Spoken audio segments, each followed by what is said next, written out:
নিখোঁজ স্কুল ছাত্রী। শিল্পতালুকে একের পর এক স্কুল ছাত্রছাত্রী নিখোঁজ হয়ে যাওয়ায় চাঞ্চল্য সৃষ্টি হয়েছে। পূর্ব মেদিনীপুর জেলার দুর্গাচক থানার অন্তর্গত দুর্গাচক নিউ কলোনি এলাকার এক স্কুল ছাত্রী স্কুল যাওয়ার সময় বেরিয়ে যায়। পরে আর বাড়িতে না ফেরায় পরিবারের লোকজন আত্মীয় পরিজনের বাড়িতে খোঁজ খবর নেয়, কিন্তু কোথাও খোঁজ না পাওয়ায় অবশেষে দুর্গাচক থানায় অভিযোগ দায়ের করেন পরিবারের পক্ষ থেকে। ব্যক্তিগত উদ্যোগে খোঁজ খবর চালিয়েছেন, কিন্তু 4 দিন হয়ে গেল কোনো খোঁজ খবর না থাকায় উদ্বেগ প্রকাশ করেছেন। বাবার নাম গৌতম হালদার, মেয়েটির নাম সুমনা হালদার, বয়স 13 বছর। সূত্রে জানা যায় 5ই জুলাই শুক্রবার স্কুলের সময় বেরিয়ে যায়। তারপর থেকে কোনো খোঁজ পাওয়া যায়নি। এলাকার মানুষের অভিযোগ, পুলিশ কোনো কাজ করছে না, পুলিশ কেউ জানে না, কোনো সুরাহা মেলেনি। এর আগে ধরুন কি পাওয়া গিয়েছে, তাদের মিডিয়া খবরাখবর পাওয়া গেছে, পুলিশের কোনো কৃতিত্ব নেই। শিল্পাঞ্চল এলাকা গত কয়েকদিন আগেই হলদিয়া টাউনশিপ শোভারামপুর স্কুলের 6ষ্ঠ শ্রেণীর ছাত্র, সেও নিখোঁজ হয়েছিল। 8 দিনের মাথায় তাকে দীঘা থেকে উদ্ধার করে পরিবারের লোকজন। এই সময় ছাত্রছাত্রী নিখোঁজ হয়। প্রশাসনের তরফ থেকে বিশেষ করে ট্রাফিক পুলিশের উদ্যোগেও বিভিন্ন স্কুলে পড়ুয়া এবং অভিভাবক এবং স্কুলের শিক্ষকদের মধ্যে সচেতন আনতে, বিশেষ করে যে গাড়িগুলো ছাত্রছাত্রীদের নিয়ে যায় সেই গাড়িগুলো যথাস্থানে দাঁড় করানো এবং তাদের পরিবারের হাতে ছাত্রছাত্রীকে তুলে দেওয়া যায়, সেদিকেও ট্রাফিক পুলিশের উদ্যোগে সচেতনতা বাড়ানোর উদ্যোগ নেওয়া হয়েছে বলে জানালেন হলদিয়া ট্রাফিক ইনচার্জ রানা ব্যানার্জি।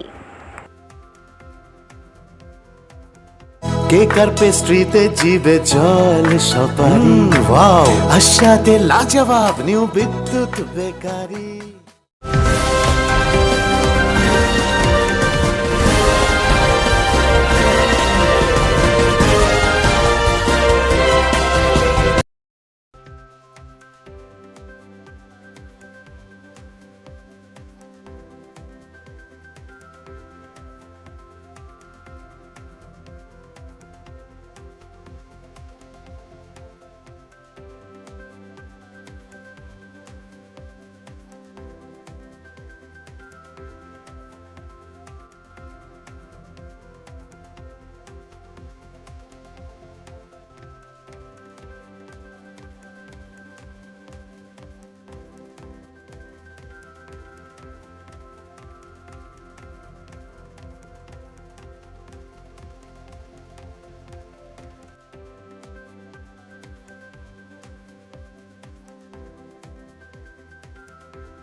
কেকার পেস্ট্রিতে জিবে জল সপারি, ওয়াও আশাতে লাজবাব নিউ বিদ্যুৎ বেকারি।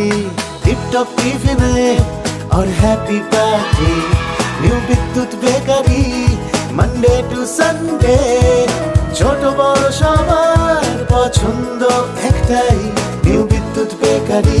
প্রতিদিন চাই চাই